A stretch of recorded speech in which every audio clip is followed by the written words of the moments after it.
चीज का आप सदियों तक इंतजार करते हैं, वो चीज जब आपके सामने होती है तो हैमानी ये तय है, रोंगटे खड़े होना, भावनाओं में भाव विभोर हो जाना निश्चित है। बिल्कुल आपने ठीक कहा वैभव। और इस वक्त हमारे साथ एक खास मेहमान है, दाती जी महाराज जी हैं। और दाती जी महाराज जी से पहले हम वो भाव, क्योंकि हर कोई यहाँ पर यही सबसे पहले जानना चाह रहा है, 500 बरस का एक लंबा संघर्ष, वो कुर्बानियां देखी है, तब जाकर ये दिन आया। मैं अभी आर भारत की सभी एंकर्स को सुन रहा था, वो मुस्कुराहट को देख रहा था, वो हृदय की एक कंपन देख रहा था कि प्रभु श्री राम के दर्शन के बाद वो जो शब्द है ना, वो आनंद और खुशी के थे।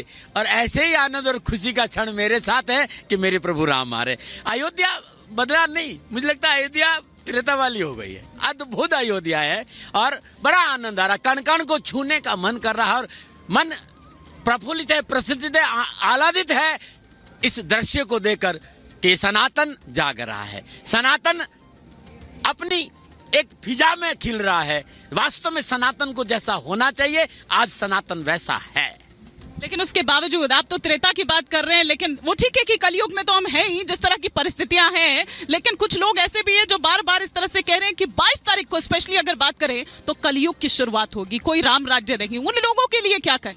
देखिए, मैं गणितज्ञ हूँ और पूरा राष्ट्र मुझे शनिदेव के नाम से जानता है। वैभव, आप जानते हैं कि मैं दाता के नाम पर बात करता हूँ। मेरा तो ये कहना है कि उन्हें अपना संतुलन सबको ठीक रखना चाहिए, सभी लोगों को। जब मकर राशि में 30 साल के बाद शनिदेव प्रवेश किए तो ये गणना थी कि प्रभु राम एक अद्भुत घटना घटेगी। और मूल त्रिकोण राशि में जब शनिदेव ने प्रवेश किया तो राम मंदिर बना। तो आने वाला जो काल है कि शनिदेव जब मीन में जाएंगे तो धर्म की राशि में शनिदेव का प्रवेश है। जो ये कह रहे हैं कि कलयुग, मैं कह रहा हूँ ये त्रेता युग, सतयुग सब प्रारंभ हो रहा है। माधव और श्री राम अलग नहीं है, मैं सच कह रहा हूँ। इस सारी चीजों से बाहर आइए ना, इस आनंद का, खुशी का अनुभव करिए। ये आनंद का क्षण है, इन झंझटों में क्यों पड़े। सरयू बह रही है ना, इस बहने का आनंद लीजिए, एक एक पत्ते का आनंद लीजिए, पक्षियों का आनंद, इस कलरव को सुनिए तो सही है। सभी राम राम राम कह रहे हैं, जय जय श्री राम। इस चीजों में मत जाना जी। जिस अद्भुत मूर्ति का हम जिक्र कर रहे हैं और आपने कहा कि सबके चेहरे खिले हुए थे, पूरा विश्व इस वक्त जो सनातन में विश्वास रखता है उसके चेहरे खिलना स्वाभाविक है। लेकिन उस मूर्ति पर सवाल उठा देना, ये कह देना कि इस मूर्ति को कहीं ना कहीं से हम रामलला की मूर्ति नहीं मानते हैं और जो पुरानी रामलला की मूर्ति है उसको ही पूजनीय है। देखो साथियों, एक बात कहना चाहता हूं मैं आपसे, हमें खुशी खोजना चाहिए, हमें आनंद खोजना चाहिए, हमें विकास खोजना चाहिए, हमें उन्नति खोजना चाहिए, हमें समृद्धि खोजना चाहिए। मैं सभी लोगों से कह रहा हूं, एक बार मूर्ति का दर्शन कर लेना, पता चलना चाहिए कि क्या है। सलोनी जी भी कुछ सवाल करना चाह रही हैं। सलोनी, बिल्कुल, मैं आपसे समझना ये चाह रही थी। आप कह रहे थे आप गणितज्ञ हैं, वाकई आप इसको लेकर इतने ज्यादा लोगों के बीच प्रचलित भी हैं। रामनीति, राजनीति पर क्यों ये जो दो राहें हैं ये एक क्यों नहीं हो जा रही हैं? रामनीति ही क्यों नहीं चुन लेते सभी राजनीतिज्ञ? क्यों भगवान का बुलावा कहा जाता है? आप तो जानते ही हैं महाराज जी कि कहते हैं कि जब भगवान बुलाते हैं तभी आप उनके दरबार में आ पाते हैं, उनके धाम में कदम भी आप तभी रख पाते हैं। लगता है भगवान चाह ही नहीं रहे। कुछ भी निष्प्रयोजन नहीं है, हर क्षण हुआ है। पूर्ण विधम पूर्णमदार पूर्णात पूर्णमुच्य से पूर्ण से पूर्णमादार पूर्णमेवार। कुछ भी हो रहा है। दुख नहीं हो तो सुख का आनंद कहाँ होता, और मौत नहीं तो जीवन का आनंद कहाँ। कुछ भी घटना घट रही उसका आनंद लीजिए। प्रभु श्री राम आ रहे हैं, हमें खुशी के इस त्योहार को मनाइए। कौन क्या कह रहा है, हमारा ध्यान उधर है भी नहीं। मैं सच पूछूं तो हमारा तो एक ही ध्यान है कि अब प्रभु की इस जो छवि है ये हमारी सनातन में बस जाए। आज प्रभु 500 साल की तपस्या के बाद अपने घर में प्रवेश कर रहे हैं, हम उसको याद रखें ना, बाकी चीजों को काहे याद रखें। अच्छा, याद रखने की बात आप क्योंकि कह रहे हैं, संघर्ष बहुत लंबा रहा, बहुत लंबा संघर्ष रहा। संकल्प कुछ लोगों ने लिया, आज हम साक्षी बन रहे हैं उस संकल्प के पूरा होने सबको मेरा प्रणाम। मैं तो कहता हूं कि हमें सौभाग्य मिला उनकी तपस्या का फल का आनंद लेने का। तो फिर सवाल कैसा?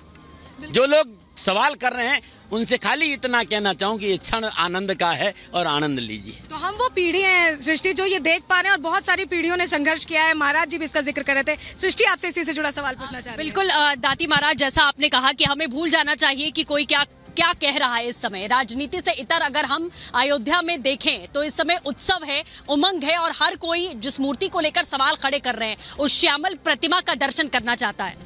अद्भुत। मैं कह रहा हूँ वो आपने अपने चैनल के माध्यम से जो परिदृश्य दिखाया, वो खाली चैनल पे ऐसा जो वहां देखने को मिलेगा तब कैसे होगा। तो मैं तो सबसे यही कहना चाहता हूं कि प्रभु अपने घर में आ रहे हैं और 500 सालों की तपस्या के बाद आ रहे हैं, तो काहे मलिनता, क्यों मलिनता, क्यों झंझट, क्यों टेंशन। हम दर्शन करने मन के पवित्रता के साथ प्रभु का दर्शन करें। मैं खाली एक चीज कहना चाहता हूं, समय सनातन का है, समय सनातन का है और सनातन मजबूत होगा, कुछ भी कर लीजिए। बिल्कुल। दाती महाराज से तो हम बात कर ही रहे हैं, लेकिन आपके साथ कुछ और लोग भी आए हुए हैं यहाँ पर। मैं एक बार इनसे भी जानना चाहती हूँ।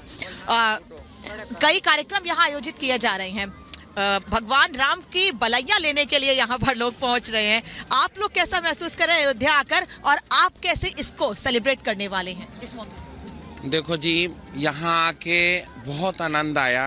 आज अपने जीवन का सफलता मुझे एहसास हो रहा है कि इस धरती पे आने का मुझे जो यहाँ पे आके मुझे मिला है, बहुत अच्छा लगा। रामलला के यहाँ पे आके अद्भुत नज़ारा यहाँ का देख के और यहाँ की व्यवस्था देख के, और मुझे लग ही नहीं रहा है कि मैं अयोध्या में हूँ। मुझे इस तरीके बिल्कुल। अनामिका, सलोनी और तमाम वो हमारे सहयोगी इस वक्त ग्राउंड पर मौजूद है, जो आपको बता रहे हैं कि अयोध्या में उत्सव किस तरह से है, भावनाओं का की एक तरह से कहें कि वो अनुभूति किस तरह से है।